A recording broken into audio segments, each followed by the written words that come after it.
This is Reverend Sharon Monsanto with your GSP Church News.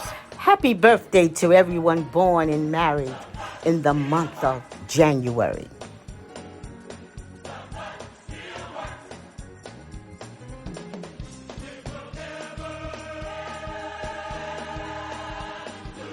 Join us each Sunday morning in person at 9:15 for in-person Bible Discovery Hour. Remember to lift in prayer our sick and shut-in members.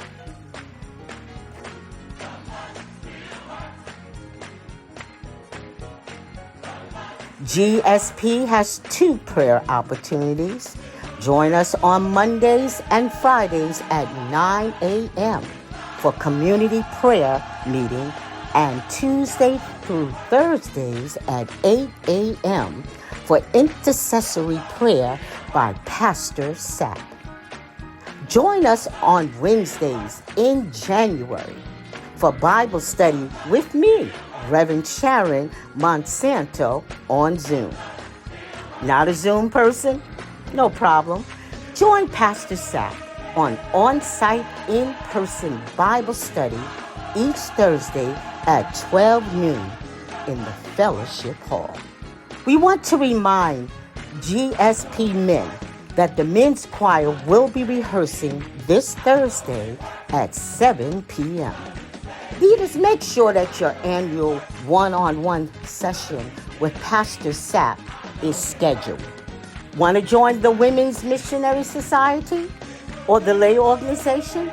The Women in Ministry meet tomorrow at 7 p.m. on Zoom. The lay organization meets Wednesday, January 17th at 6 p.m. The Seasoned Saints Ministry is meeting after worship on January 14th. Join Reverend Backus and Sister White if you are a senior who wants to join this ministry of spicy fun and fellowship. Save the date. The EJ Women's Missionary Society presents Morning in White, Saturday, January 27th at 11 a.m. The Reverend Dr. Tamara Bowie is the guest speaker. The Reverend Dr. Martin Luther King birthday banquet is Saturday, January 13th at 3 p.m. at the Arts and Culture Center. Our Pastor Sapp is one of the speakers. Tickets are $45. Please see Sister Kathy if you want a ticket. Join the Women's Missionary Society to cover the homeless by donating socks and throws by January 28, 2024. See Sister Corrine Odom or Sister Ann McCurry for the details.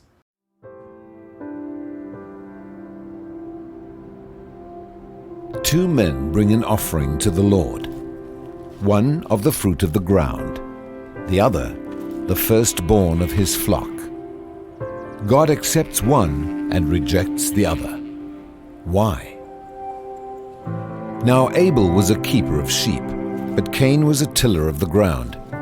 And in the process of time, it came to pass that Cain brought an offering of the fruit of the ground to the Lord. Abel also brought the firstborn of his flock and of their fat. The word tells us clearly that the offering Abel brought was the firstborn of his flock. But it doesn't say that Cain brought the first fruits of his crops.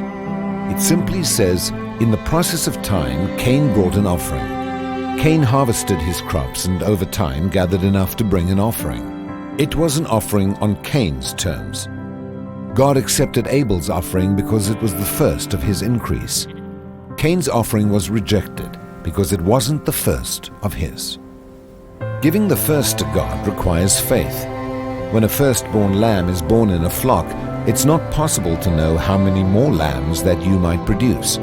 But Abel gave his firstborn lamb in faith, whereas Cain made sure he had enough for himself before giving to God. Many of us treat God the same way as Cain, making sure we have enough money before we see if there's anything left for God. Even if we give from what's left over, God can't accept the offering because it's not the first fruit. Other stories emphasize this truth. In the account of the fall of Jericho, the Lord gave strict instructions that the Israelites were not to keep any of the spoils from Jericho. All of it belonged to him, the Lord declared. Jericho belonged to the Lord because it was the first city conquered in the Promised Land. It was the first fruits. God withheld his blessing from Israel when one man took some of the spoils for himself. The first belongs to God.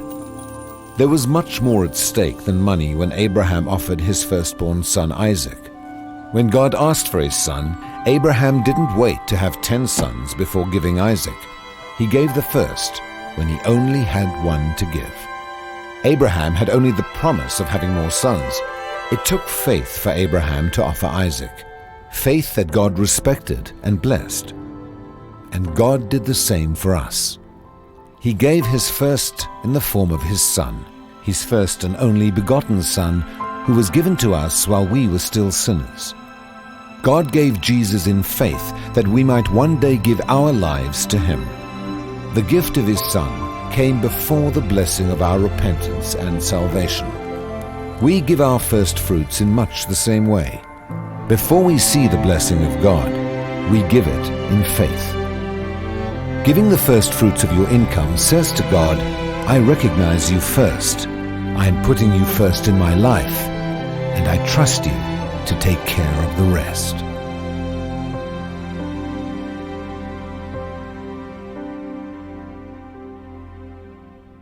This concludes the GSP Church News for the week.